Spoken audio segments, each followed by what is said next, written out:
Title: The Unaddressed Crisis, a plea to progressive and faith leaders to defend injured workers' federal rights amid escalating workers' struggles.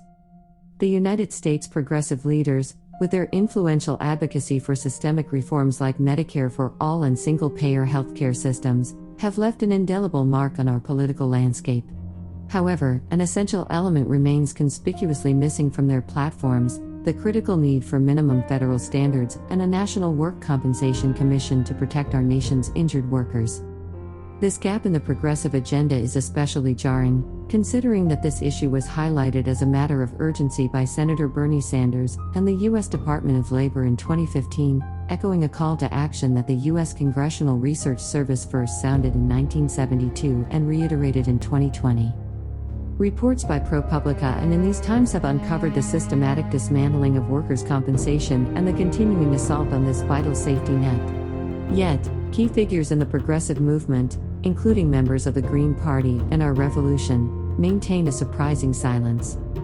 This silence is exemplified by Jason Call, a challenger to U.S. Representative Rick Larson's seat from Washington state. While his campaign passionately advocates for Medicare for all and comprehensive health coverage for Washingtonians, it conspicuously omits the critical issue of federal protection for injured workers. This silence extends to influential figures such as Seattle-based socialist Kashma Sawant, U.S. Representative Pramila Jayapal, Senator Bernie Sanders, and Green Party stalwarts Cornel West and Jill Stein. Despite the escalating urgency, as marked by a disturbing rise in child labor deaths, this silence has persisted for 8 years.